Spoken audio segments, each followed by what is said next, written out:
November மாதம் 1ஆம் தேதி அனைத்து புனிதர்களுடைய விழாவை கொண்டாடுகிறோம். பல பேருக்கு நவம்பர் மாதம் 2ஆம் தேதி என்ன விழாவை கொண்டாடுகின்றோம் என்ற நினைவு இருக்கும். ஆனால் முதல் தேதி என்ன விழா கொண்டாடுகிறோம் என்று பல பேருக்கு நினைவு இருக்காது. ஏனென்றால் நமக்கு கல்லறை திருநாள் மிக முக்கியமாக நாம் கொண்டாடுகின்ற அந்த பழக்கம் நம்மிடம் இருக்கிறது. நம்முடைய உறவினர்கள் இறந்து போயிருந்தால் அவருடைய கல்லறைகளுக்கு சென்று அவர்களுக்காக ஜெபிக்கின்ற அந்த பழக்கம் நம்மிடம் இருப்பதனால் அது நமக்கு ரொம்ப ஹைலைட்டாக இருக்கு. நவம்பர் மாதம் 1ஆம் தேதி திரு அவை அனைத்து புனிதர்களுடைய விழாவை கொண்டாடுகின்றது. இன்று நாம் கொண்டாடுகின்ற இந்த விழாவுக்கும் நாளை தினம் நாம் கொண்டாடுகின்ற அனைத்து மரித்தோர் நினைவு விழாவுக்கும் தொடர்பு இருக்கிறது. நான் நிறைய தடவை சொல்லி இருக்கிறேன். வழக்கமாக நவம்பர் மாதம் 2ஆம் தேதி அனைத்து மரித்தோருடைய நினைவு கொண்டாடுகின்ற தினத்தில் சொல்லுவது உண்டு. நம்முடைய திரு அவை 3 நிலைகளாக பிரிக்கப்பட்டிருக்கிறது. ஒன்று வாழும் திருச்சபை, அது இந்த உலகத்திலே நாம் வாழ்ந்து கொண்டிருக்கிறோம் இந்த திருச்சபை, நம்முடைய திருச்சபை. இன்னொன்று துன்புறும் திருச்சபை, அது மரித்து இன்னும் விண்ணகம் சேராமல் உத்தரிக ஸ்தலத்தில் இருக்கின்ற அந்த சபை, அது துன்புறும் திருச்சபை.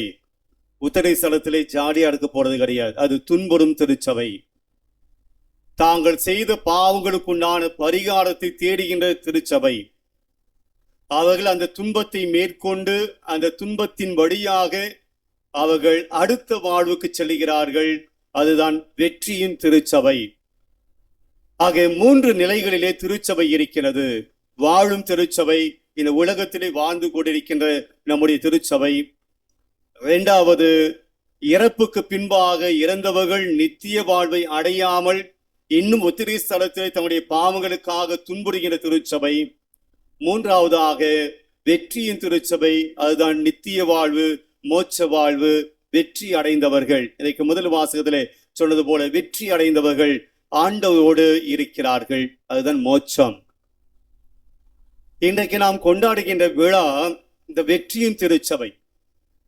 அவர்கள் இந்த உலகத்திலே வாழ்ந்தவர்கள், நம்மை போல மனிதர்களாக இருந்தவர்கள், இந்த உலகத்தில் இருக்கிற அத்தனை துன்பங்களையும் அனுபவித்தவர்கள், அத்தனை தேவைகளையும் சந்தித்தவர்கள்.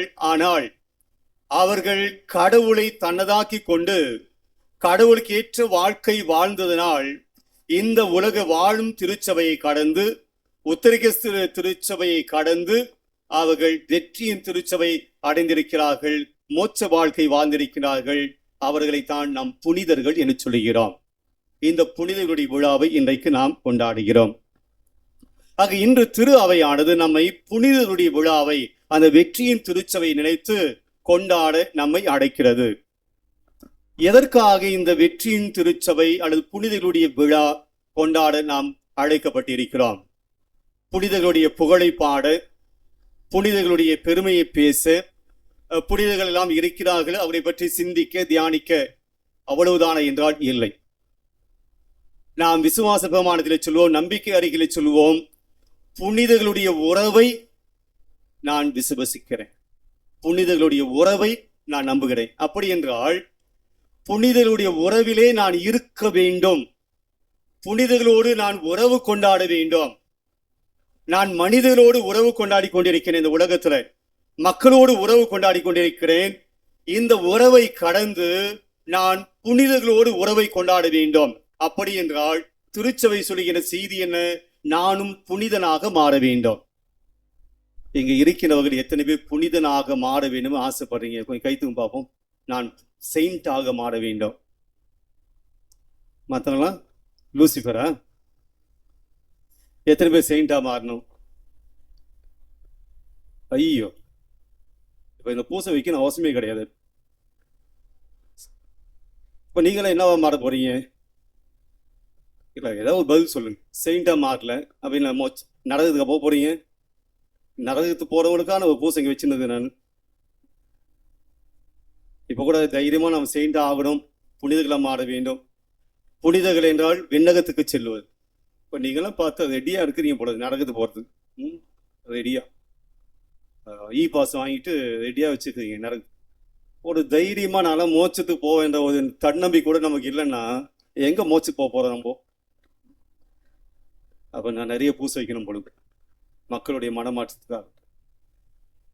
இன்று விழா நாம் கொண்டாடுவது நாம் புனிதர்களாக மாற வேண்டும் என்பதுதான் நோக்கம்.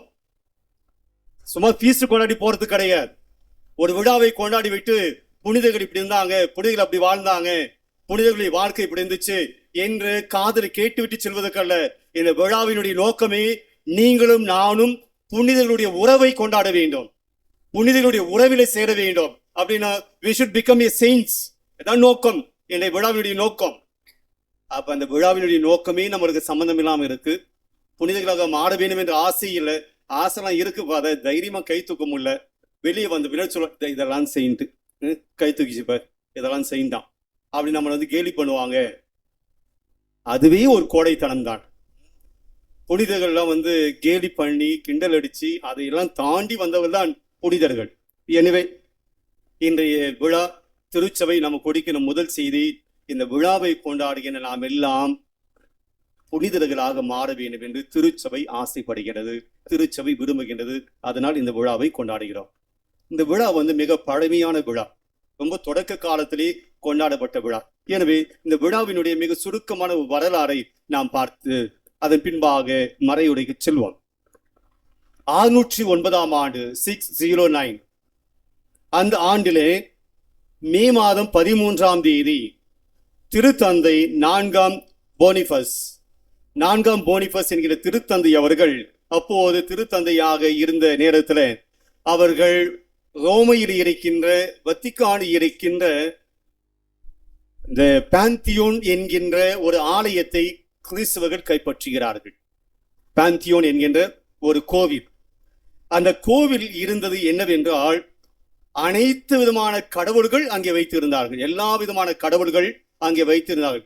எல்லா விதமான புனிதர்கள் கிடையாது, எல்லா விதமான கடவுள்கள், ரோமையர் கடவுள்கள். ஆகிய ரோமையர்கள் தன்னுடைய எல்லா விதமான கடவுளை அந்த பாந்தியோன் ஆலயத்தில் வைத்து அவர்கள் எல்லா கடவுளின் கோவில் என்று அவர்கள் வழிபட்டுக் கொண்டிருந்தார்கள். கிரேக்கர்கள், கிறிஸ்தவர்கள் அல்ல, கிரேக்கர்கள். பல கடவுளை நம்பக்கூடிய விசுவாசம் கொண்டவர்கள். கிறிஸ்தவர்களுடைய ஆதிக்கம் அதிகமான பின்பு இந்த கோவிலை கிறிஸ்தவர்கள் கைப்பற்றுகிறார்கள். அப்போது அந்த ஆலயத்தில் பலவிதமான தெய்வங்கள் இருப்பதை பார்க்கிறார்கள். எனவே அப்போது திருத்தந்தையாக இருந்த ஆயர் அவர்கள், திருத்தந்தையாக இருந்தவர்கள் அந்த ஆலயத்தை மீட்கிறார்கள். மீட்டு அந்த ஆலயத்தை அன்னை மரியாவுக்கும் கன்னித்தாய் மரியாவுக்கும் மறை சாட்சியர்களுக்கும் அந்த ஆலயத்தை அர்ப்பணிக்கிறார்கள். எல்லா கோயில் சிலையெல்லாம் எடுத்துட்டு அந்த கோவிலை மாதாவுக்கும் மறை சாட்சியர்களுக்கும் அந்த ஆலயத்தை அர்ப்பணிக்கிறார்கள். இந்த மறை சாட்சியர் என்பதைத்தான் இந்த விழா இருக்கிறது. மறை சாட்சியர் யார் என்றால், நம்மை போல இந்த உலகத்திலே மனிதனாக பிறந்து கடவுளுக்காக தன்னுடைய உயிரை கொடுத்தவர்கள், தன்னுடைய ரத்தத்தை சிந்தி உயிரை கொடுத்து மறை சாட்சிகளாய் இருந்தவர்கள். அவர்களுக்கு அந்த ஆலயத்தை கொடுக்கின்ற போது, ஆலயத்தை அர்ப்பணிக்கின்ற போது மறைமுகமாக மறை சாட்சியர்கள் புனிதர்கள் என்ற எண்ணத்தோடு இந்த ஆலயத்தை அவர்களுக்காக அர்ப்பணிக்கப்படுகின்றது. இதுதான் இந்த விழாவினுடைய தொடக்கம். இந்த பாந்தியோன் ஆலயம் கிறிஸ்தவர்கள் எடுத்துக்கொண்டு அதை மறை சாட்சியர்களுக்காக ஒப்பு கொடுக்கப்படுகின்ற அந்த முதல் நிகழ்வு விதையாக விழுகின்றது இந்த விழாவுக்கு. அதன் பின்பாக அது மே மாதம் 13ஆம் தேதி கொண்டாடப்பட்டு வந்த அந்த விழாவானது நவம்பர் மாதம் 1ஆம் தேதியாக மாற்றப்படுகிறது. இந்த நவம்பர் மாதம் 1ஆம் தேதியாக இந்த விழாவை மாற்றியவர் திருத்தந்தை 3ஆம் கிரகோரி. நவம்பர் மாதம் 1ஆம் தேதி இந்த விழாவை மாற்றுகிறார். ஏனென்றால் ரோமையில் இருக்கிற வத்திக்கானில் இருக்கின்ற saint Paul's church, Peter and Paul church, அதை மீண்டும் இந்த விழாவுக்காக அர்ப்பணிக்கப்படுகின்றது. 1ஆம் தேதி இந்த விழாவை ரோமை நகரிலே கொண்டாடப்படுகிறது.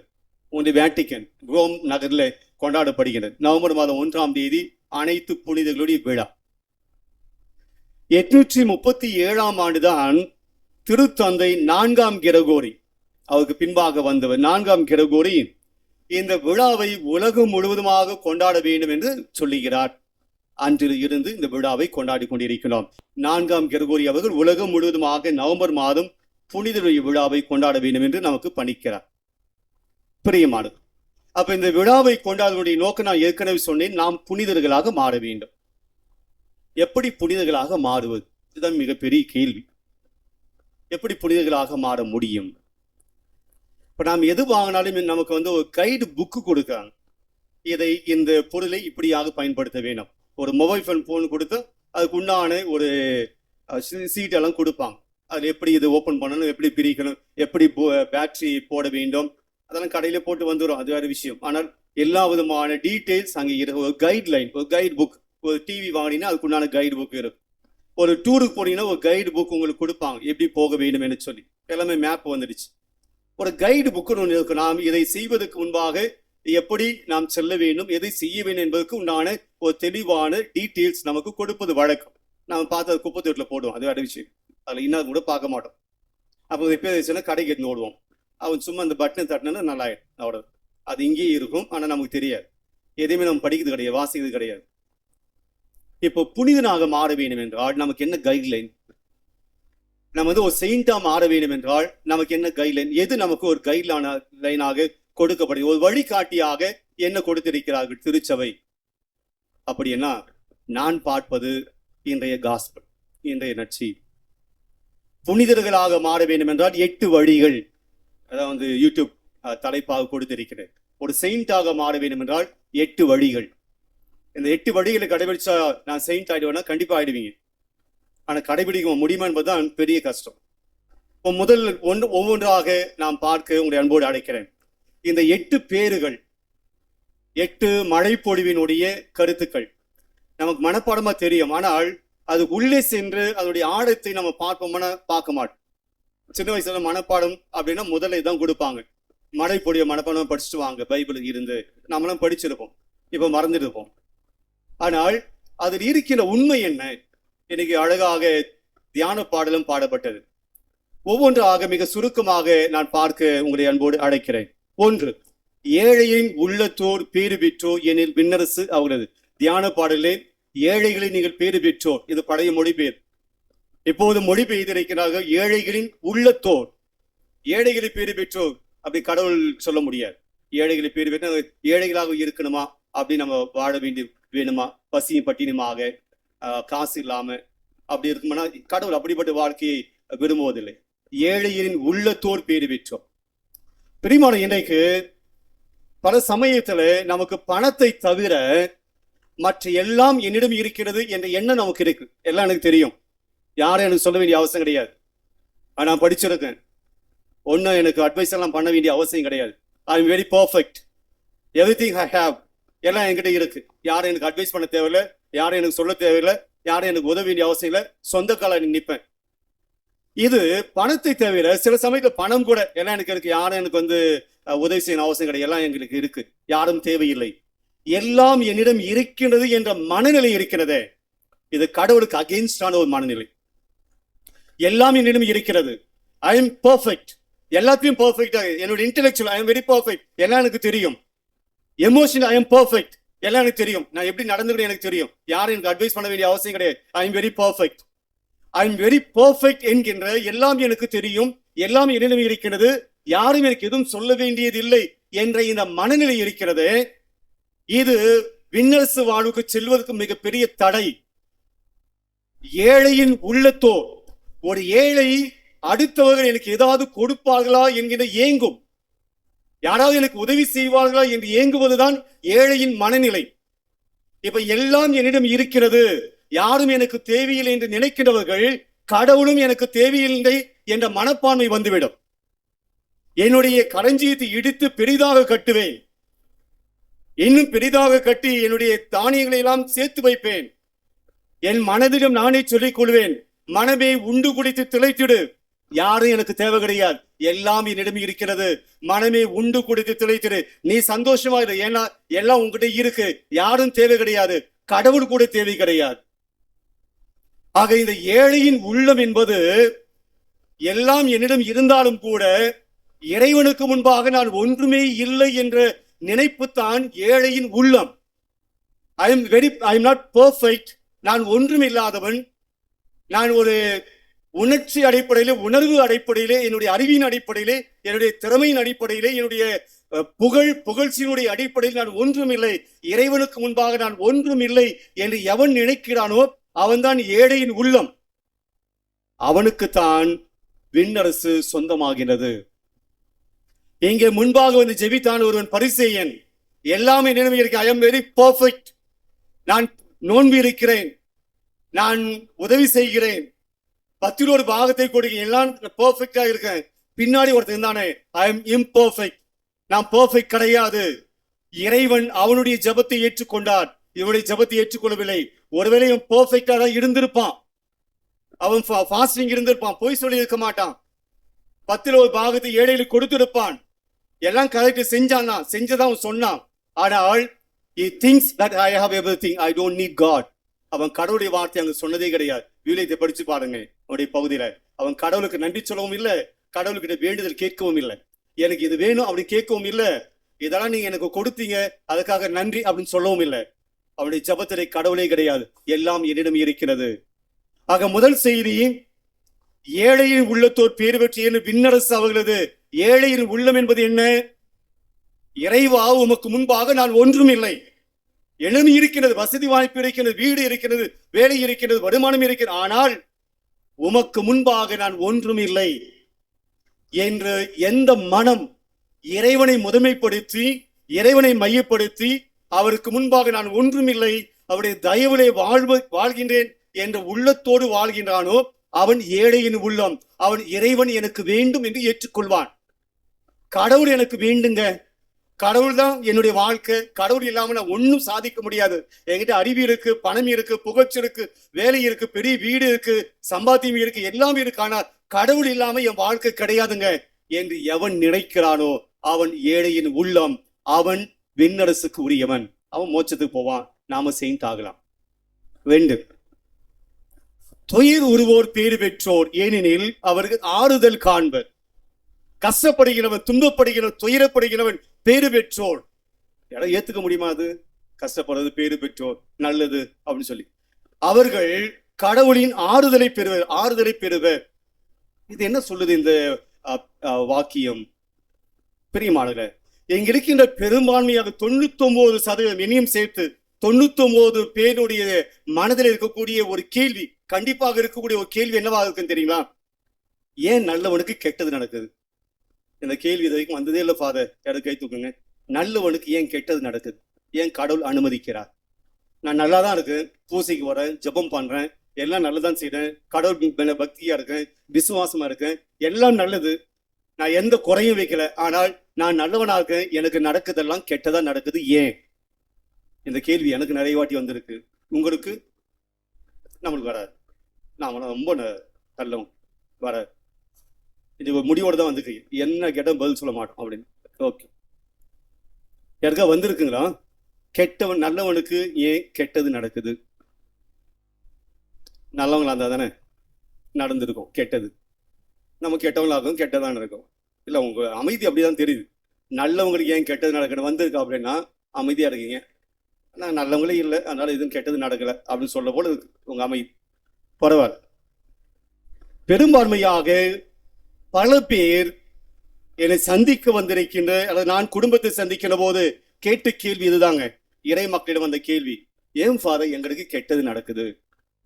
நாங்க நல்லா தானே இருக்கோம், பூசைக்கு வரோம், நல்ல கிறிஸ்தவங்களாகிறோம், பாவ சங்கீதம் பண்றோம், கோயிலுக்கு நாங்கள் கரெக்டா செய்கிறோம், நாங்க எந்த தப்பு யாருக்கு எந்த கெடுதலும் பண்ற, ஏன் எங்களுக்கு கெட்டது நடக்குது? யாருக்கா பதில் இருக்குங்களா? ஏன் கெட்டது நடக்குது? பெரிய மாணவர், இந்த ஒய், WHY, ஏன் ஏன் கெட்டது நடக்குது? ஏன் நல்லவர்களுக்கு கெட்டது நடக்குது? ஏன் கெட்டவங்களுக்கு கெட்டது நடக்க மாட்டேங்குது? ஏன் ஏன் என்ற கேள்விக்கு பதில் கிடையாது. ஏனென்றால் நீங்கள் ஏன் என்ற கேள்விக்கு பதில் கொடுத்தீங்கன்னா அந்த பதிலுக்கும் ஏன் என்ற கேள்வி கண்டிப்பாக கேட்பாங்க. நீங்கள் ஒரு ஏன் என்ற கேள்விக்கு பதில் கொடுத்தால் அந்த பதிலுக்கும் ஏன் என்ற கேள்வி கண்டிப்பாக வந்து கொண்டே இருக்கும். ஏன் என்ற கேள்விக்கு பதில்கள் முடிவு இல்லை, வந்து கொண்டே இருக்கும். பிரியமானவர்களே, விவிலியத்திலே எங்கேயும் நல்லவர்கள் துன்பப்பட மாட்டார்கள் என்று எங்கேயும் எழுதப்படவில்லை. நல்லவங்களுக்கு கஷ்டம் வராது அப்படின்னு விவிலியத்தை கிடையாது. நல்லவர்கள் துன்பப்படவே மாட்டார்கள், கடவுள் எங்கேயும் பிராமிஸ் பண்ணவே கிடையாது. இயேசு சிலுவையில தொங்குகிற போது, தந்தையே ஏன் என்னை கைவிட்டு கேட்கிறார். இயேசு கேட்கிறார், தந்தையே ஏன் என்னை கைவிட்டு? தந்தை என்ன பதில் சொல்றாரு? என்ன பதில் சொல்றாரு தந்தை? தந்தை ஏன் என்னை கைவிட்டு என்று இயேசு தந்தையிடம் ஜெபிக்கிற போது தந்தையான கடவுள் என்ன சொன்னாரு? பதில் சொல்லல. அந்த கேள்விக்கு பதில் சொல்லல. இயேசுக்கே பதில் கிடையாதுங்க. தந்தை பதில் சொல்லல. தந்தை ஏன் என்னை கைவிட்டீர் என்று இயேசு கேட்ட போது தந்தை பதில் சொல்ல, இதுதான் அந்த துன்பம், இதுதான் நீ கஷ்டப்படுற, இதுதான் இந்த சிலுவை. தந்தை பதில் சொல்லல.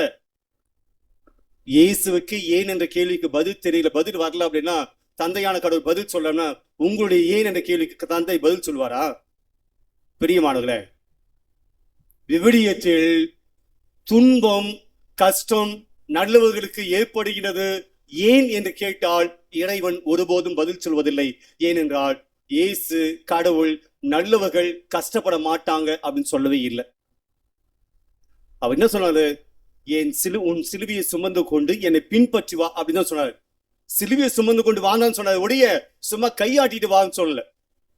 அப்போ வாழ்க்கையில நல்லவர்கள் துன்பப்பட மாட்டார்கள் என்று நம்முடைய எதிர்பார்ப்புங்க. அது நாம எதிர்பார்க்கிறோம், நான் நல்லவனா இருக்கு, அதே எனக்கு துன்பமே வராது, கஷ்டமே வராது.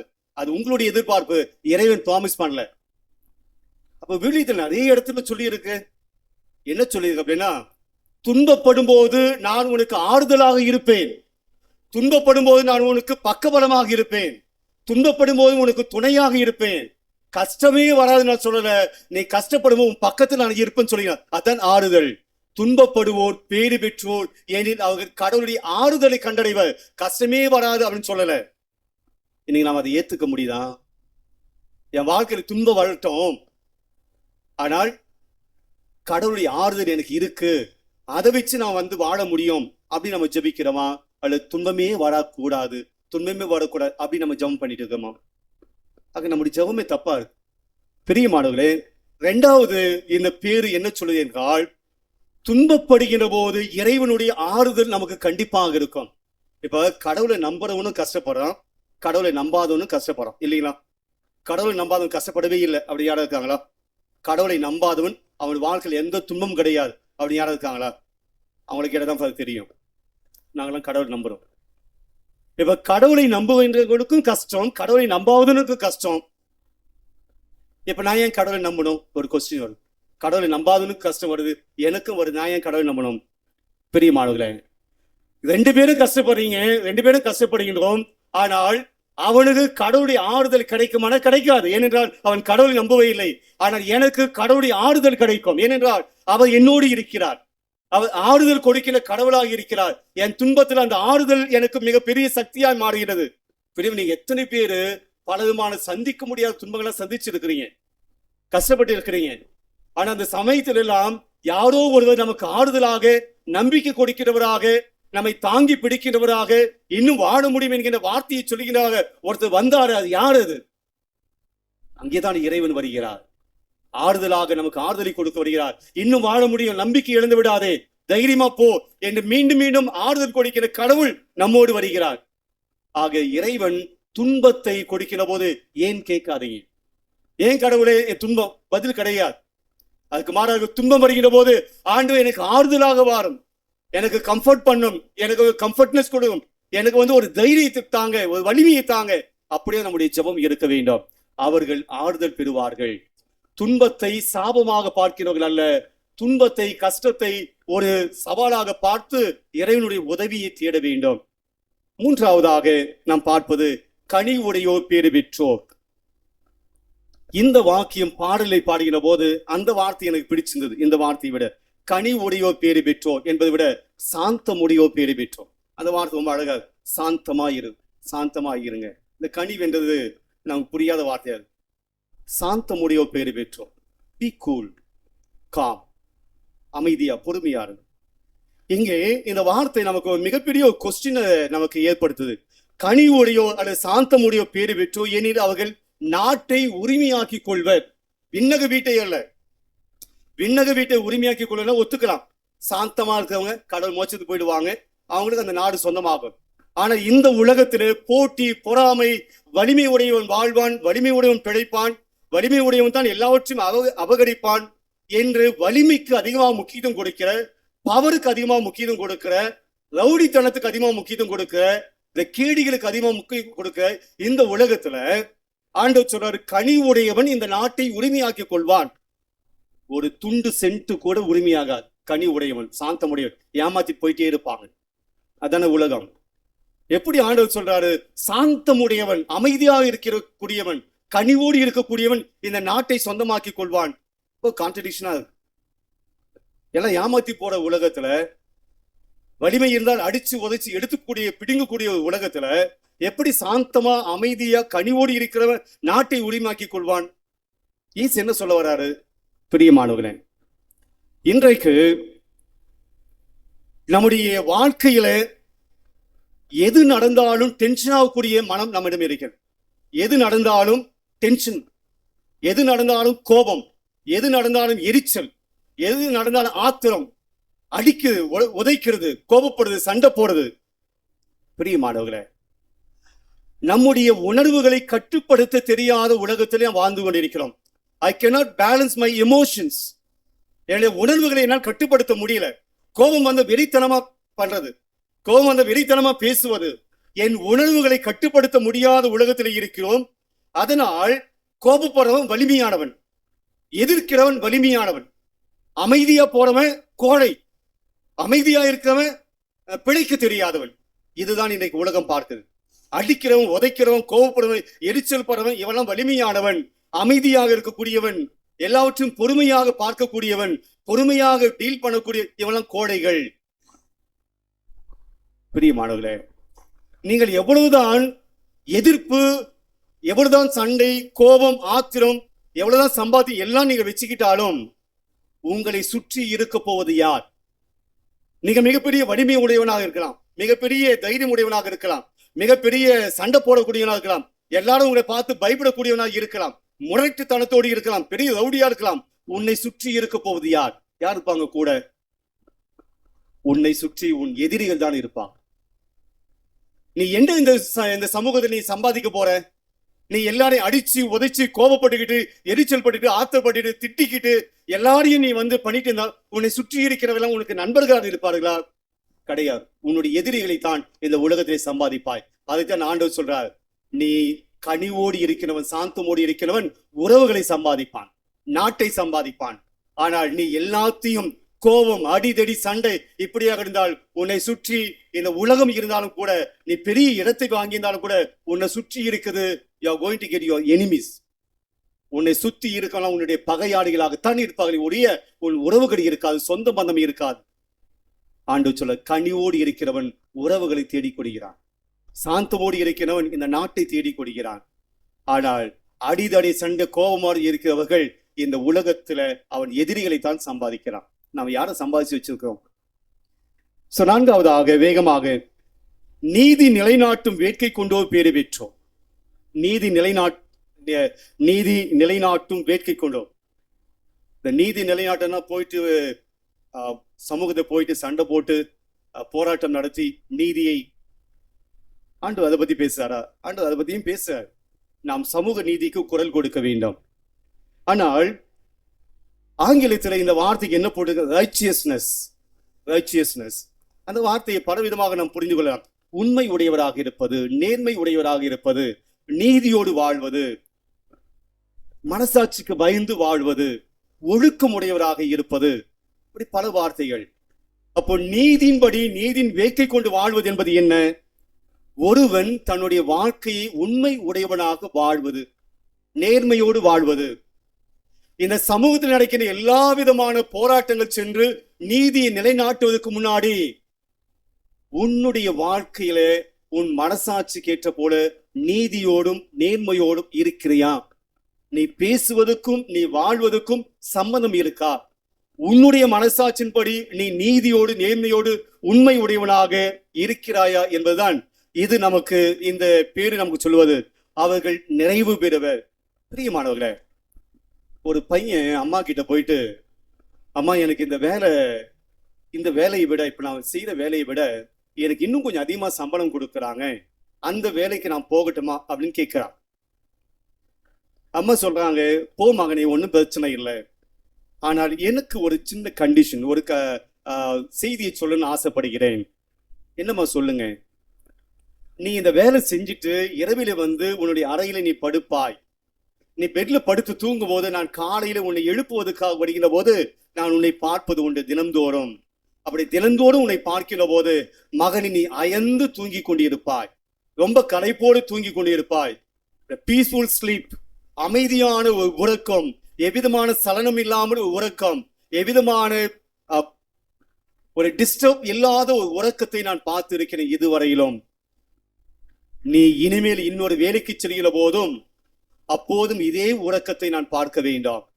ஒரு அமைதியான, ஒரு தொல்லை இல்லாமல், தொந்தரவு இல்லாமல் ஆழ்ந்த ஒரு உறக்கத்திலே நீ இருப்பதை நான் பார்க்க வேண்டாம். அப்படி இல்லாமல் ஒருவேளை நீ தூங்குவதற்கு, உறங்குவதற்கு நீ மிகவும் கஷ்டப்பட்டு கொண்டு இருக்கிறாய், நீ மிகவும் தூங்க முடியாமல் தவிக்கிறாய் என்றால் உன்னுடைய வேலையில் ஏதோ நீ தவறு செய்து கொண்டு இருக்கிறாய். அப்படிப்பட்ட வேலை உனக்கு வேண்டாம். நாம என்ன சொல்லியிருப்போம், நிறைய சம்பளமா, போ போ போ, அதிகமான வருமானமா, போ போ போ. ஆனா பிள்ளை எந்த வேலையில செய்து அவன் நிம்மதியாக வந்து தூங்குறானா இல்லையா நமக்கு கவலை கிடையாது. சம்பளம், பணம். தாய் சொன்னால் நீ நிம்மதியாக படுத்து உறங்க வேணும், அப்படின்னா அந்த வேலைக்கு போ, இல்லை என்றால் இந்த சம்பாத்தியம் போதும். பிரியமானவர்களே, மனதிலே நேர்மை, உள்ளத்திலே உண்மையோடு வாழ்கின்ற வாழ்க்கை தான் நீதியோடு வாழ்வது, நேர்மையோடு வாழ்வது. அவர்கள் எதை கண்டுபிடிக்கிறார்கள்? நிறைவோடு வாழ்வார்களாம். அவர்கள் நிறைவை அடைவார்கள். அதான் நிறைவு. நிம்மதியோடு தூங்குவது, நிம்மதியோடு சாப்பிடுவது நிறைவு. மனசாட்சி பயந்து உண்மை உள்ளனாக வாழ்கிறபோது நிறைவு கிடைக்கும்.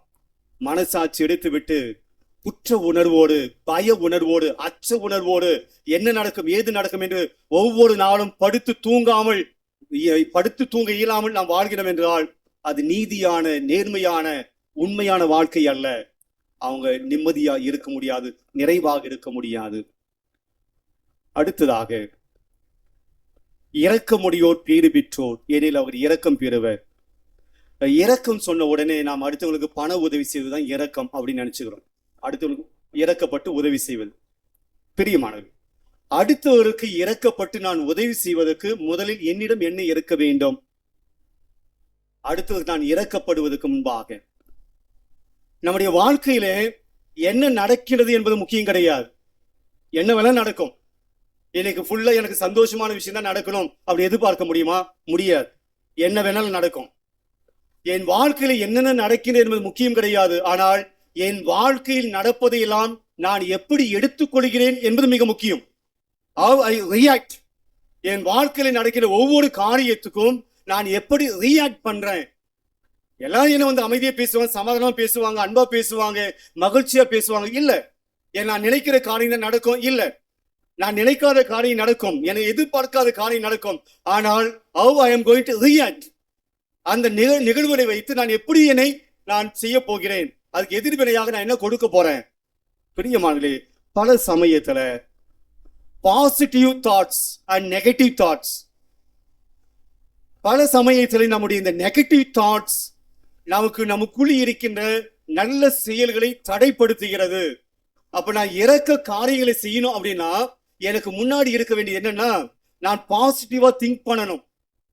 எனக்கு எதிராக குற்றம் செய்தாலும் கூட அவரை பாசிட்டிவாக, பரவாயில்ல தெரியாம பண்ணிட்டாங்க, ஏதோ இந்த முதல் தடவை பண்ணிட்டாங்க என்று எனக்கு எப்போது அந்த பாசிட்டிவ் தாட்ஸ் இருக்கிறதோ, நேர்மறையான சிந்தனை இருக்கிறதோ, அப்போதுதான் என்னால் இறங்க முடியும், என்னால் இரக்கத்தை கொடுக்க முடியும்.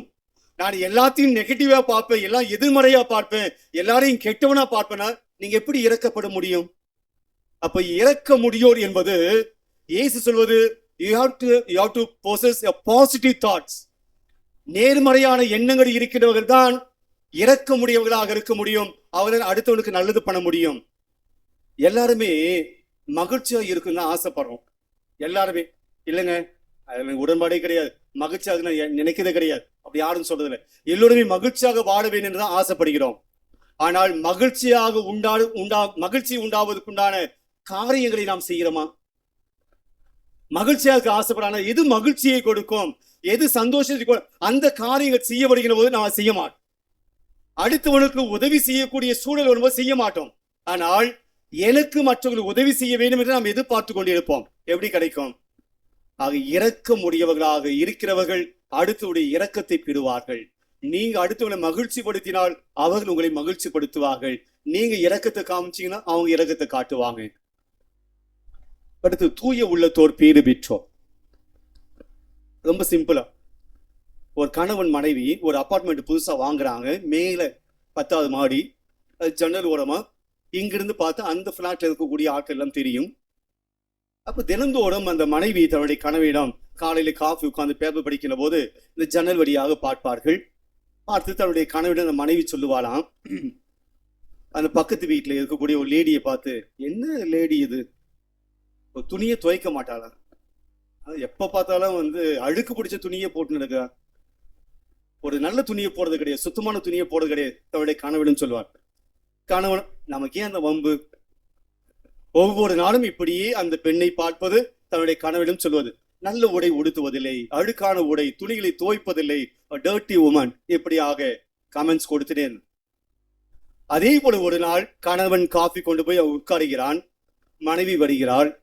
இன்றைக்கு மனைவி தன் கணவனிடம் சொன்னாள், இன்னைக்குதான் சுத்தமான துணி போட்டு இருக்கா, அவர் இன்னைக்குதான் துணியை துவைச்சி சுத்தமா போட்டு இருக்கார் அப்படின்னு கணவன் கிட்ட சொன்னார்.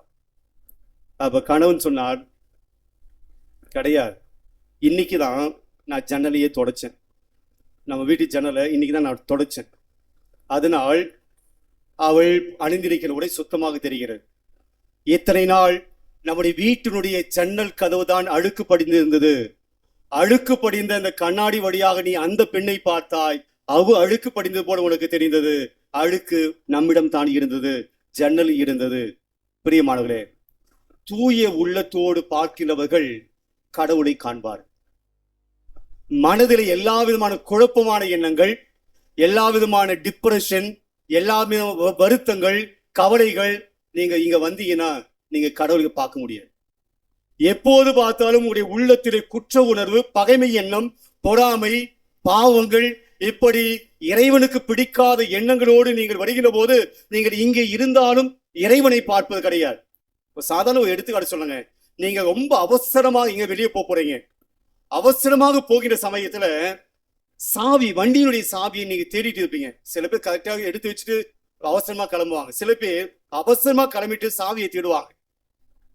கிடைக்கவே கிடைக்காது. உங்களுடைய கண்ணு எல்லா இடத்திலும் போகும், எல்லாம் போகும், எல்லாம் இருக்கும். கடைசியில் அந்த டீ பாய் அங்க எங்க நீங்க உட்கார்ந்துருந்தீங்களோ அங்கதான் இருக்கும். ஏனென்றால் உங்களுடைய படபடப்பு அங்கிருக்கின்ற சாவியை பார்க்க தோணாது. ஏனென்றால் உங்களுடைய எண்ணம் முழுவதுமாக படபடப்பில் இருக்கிறது, நீங்கள் நிதானமாக இல்லை. நம்முடைய பாவங்கள் கூட நமக்கு முன்னாடி இருக்கக்கூடிய கடவுளை பார்க்க விடாது. குற்ற உணர்வு, பகைமை எண்ணம், பழி வாங்கிறது, பொறாமை எண்ணம், பாவம், இப்படி நம்மை கடவுளை காண விடாது. தூய உள்ளத்தோர் கடவுளை காண்பார்கள். ஒரு ஃப்ரீயா வரணுங்க. ஆலயத்துக்கு வரும்போது ஒரு ஃப்ரீ மைண்டோட, கவலைகள் கஷ்டம் எல்லாம் தூரம் போட்டு ஒரு ஃப்ரீ, நாம் கடவுளை காணதுக்கு வரலையே. எப்ப பார்த்தா நம்ம பிரச்சனைகளை தான் சொல்றதுக்கு வரும். பிரச்சனையோடு வரும், பிரச்சனை கொட்டிட்டு அப்படியே போறது. I don't want see God. என்ன ஆகுது அப்படின்னா, இறைவனுடைய நல்ல காரியங்கள் அன்றாடம் நம்முடைய வாழ்க்கையில நடக்குது, பார்க்க முடியாது. நம்முடைய வாழ்க்கையில எல்லா கெட்ட குணங்களையும் பார்த்துருப்போம், கெட்ட விஷயங்களை தான் பார்த்துட்டு இருப்போம். கெட்டது நடக்குதான்னு பார்த்து நிற்கும் முடிய இறைவன் நம்முடைய வாழ்க்கை நல்லது பண்ணிட்டே இருக்கிறார், அதை பார்க்கறது நம்ம கண்ணுக்கு போவாது. தூய உள்ளத்தோர் கடவுளை காண்பார்கள், கடவுளுடைய காரியங்களை காண்பார்கள். நம்ம பார்க்கிறோமா? 6வது, அமைதியை ஏற்படுத்துவோர் பேறு பெற்றோர். இதை கிட்டத்தட்ட அந்த நீதி நிலைநாட்டுவோர் பேறு பெற்றோர், அமைதியை ஏற்படுத்துவோர் பேறு பெற்றோர். அமைதி என்பது எனக்குள் இல்லை என்றால் நான் யாருக்கும் அமைதி கொடுக்க முடியும். எனக்குள் நான் அமைதி காண, என் வாழ்க்கைக்குள் அமைதிகள். நானே பிளவுபட்ட மனுஷனா இருக்கேன். காலையில ஒருத்தன், மாலையில இன்னொருத்தன். காலையில சந்தோஷம், மாலையில வருத்தம். காலையில மகிழ்ச்சி, ஈவினிங் கோபம். நானே பிளவுபட்ட மனிதனாக இருக்கேன். ஒரே மனுஷன் கூட நல்லதும் பேசுறேன், கெட்டதும் பேசுறேன். ஒரே மனுஷன் கூட சந்தோஷமா பேசுறேன், கோபமா பேசுறேன். நானே பிளவுபட்டு இருக்கிறேன். எனக்குள் அமைதி இல்லை என்றால் நான் அமைதியை ஏற்படுத்த இயலாது. அவர்கள் கடவுளுடைய மக்களாக இருக்க முடியுமா? அமைதி ஏற்படுத்தும். இறுதியாக துன்புறுத்தப்படுவோர் பேறு பெற்றோர். நீதியின் போயிட்டு துன்புறுத்தப்படுவோர் பேறு பெற்றோர், ஏனில் விண்ணரசு அவர்களுக்கு. நாம் மீண்டும் துயருவோர் பேறு பெற்றோர், ஏனெனில் அவர்கள் என்னது அது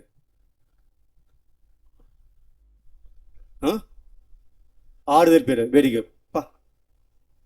நம்ம பிரசங்கத்தை கேட்டு பிரசங்கத்துக்கு கேள்வி கேட்டு ஒருத்தர் பதில் சொல்லிக்கானா இன்னைக்குதான். குட். இறுதியாக நீதியின் போது துன்புறுத்தப்படுவோர் பேறு பெற்றோர். பிரியமானவர்கள், ஏற்கனவே இந்த விஷயத்தை நான் சொல்லுகிறேன், நிறைவு செய்கிறேன். ஜெர்மனி நாடு, ஜெர்மனியர்கள் யூத மக்களை 2ஆம் உலக போர் அன்று நடக்கிற சமயத்துல யூத மக்களை எல்லாம் கைது செய்து அந்த நாசி கேம்ப்ல வைத்திருக்கிறார்கள். அந்த சமயத்துல அங்கே ஒரு டாக்டர், அவருடைய மனைவி, மக்கள், குழந்தைகள் எல்லாரையுமே அந்த நாசி கேம்ப் சாகடித்து அவரை சிறைப்பிடித்திருக்கிறது. நிர்வாணமாக அவரை அவமானப்படுத்திக் கொண்டிருக்கிறார். அந்த சமயத்துல அவர் மகிழ்ச்சியாக இருந்தார், சந்தோஷமாக இருந்தார். மனைவி சாகடிக்கப்பட்டிருக்கிறார், பிள்ளைகள் சாகடிக்கப்பட்டிருக்கிறார், உறவினர்கள் சாகடிக்கப்பட்டிருக்கிறார்கள், நிர்வாணப்படுத்தப்பட்டிருக்கிறார், துன்புறுத்துகிறார்கள். அந்த நிலையிலும் கூட அவர் மிக சந்தோஷமாக இருந்தார். கேட்டார்கள், எப்படி இந்த துன்பத்திலும் கூட உங்களால் சந்தோஷமா இருக்க முடியுது? அவர் சொன்னாராம், என்னிடமிருந்து என் மனைவியை நீங்கள் எடுத்துக்கொள்ள முடியும், என்னிடமிருந்து என் பிள்ளைகளை நீங்கள் பிரிக்க முடியும், என்னிடமிருந்து என் பெற்றோர்களை நீங்கள் பிடித்து விட முடியும், உடன் பிறந்தவர்களை எல்லாம் பிடிச்சிட முடியும், என்னிடமிருந்து என்னுடைய உடைகளை கூட நீங்கள் பிடுங்கி விட முடியும். ஆனால் நான் துன்பத்தில் மகிழ்ச்சியாக இருக்க வேண்டும் என்று நான் நினைப்பதை உங்களால் ஒருபோதும் பிரிக்க முடியாது. நீங்கள் என்னை துன்புறுத்தினாலும் நான் மகிழ்ச்சியாகத்தான் இருப்பேன் என்ற என்னுடைய முடிவை நீங்கள் ஒருபோதும் பிரிக்க முடியாது. பிரியமானவர்களே, துன்பம் நான் ஏற்கனவே சொன்ன எல்லாருக்கும் துன்பம் வரும். எப்படி அந்த துன்பத்தில் நாம் இருக்க வேண்டும் என்று நினைக்கிறோம். துன்பம் வந்த உடனே நாம் சபிக்கின்றவர்களாக, கடவுளை சபிக்கின்றவர்களாக, மற்றவர்களை சபிக்கின்றவர்களாக நாம் மாறுகிறோமா? அல்லது இந்த துன்பத்திலும் கூட நான் நிம்மதியாக இருக்க, மகிழ்ச்சியாக இருக்க, சந்தோஷமாக இருக்க என்னால் முடியும் என்று வாழ்கிறோமா? இந்த 8 விஷயங்கள் நம்முடைய வாழ்க்கையில நாம் கடைபிடித்தோம் என்றால் எல்லா புனிதர்களுடைய வாழ்க்கையில இதுதான் நடந்தது. துன்பம் வந்தாலும் கூட கடவுள்ல மகிழ்ச்சியா இருந்தாங்க, எளிமையா இருந்தாங்க, இரக்கமுடையவர்களாக இருந்தாங்க, தூய உள்ளத்தோடு இருந்தாங்க, கடவுளை மட்டுமே நம்பினாங்க. எல்லா புனிதர்களுடைய வாழ்க்கையில் இதுதான் இருந்துச்சு. இந்த 8 பேர்கள், இந்த 8 வழிகள் நாம் கடைபிடிக்க முடியுமா? மிகப்பெரிய சவால். ஆனால் இதை கடைபிடிக்க முயற்சிக்கிற போது அந்த விண்ணகம் அல்ல, இந்த மண்ணகம் கூட நமக்கு விண்ணகமாக தெரியும். நாம் இங்க வாழ்ற வாழ்க்கையை நமக்கு சந்தோஷமா இருக்கும், மகிழ்ச்சி ஆகுறது. நம்முடைய மகிழ்ச்சி தொலையாது, நம்முடைய மகிழ்ச்சி போகாது. அந்த வரத்துக்காக ஜெபிப்போம்.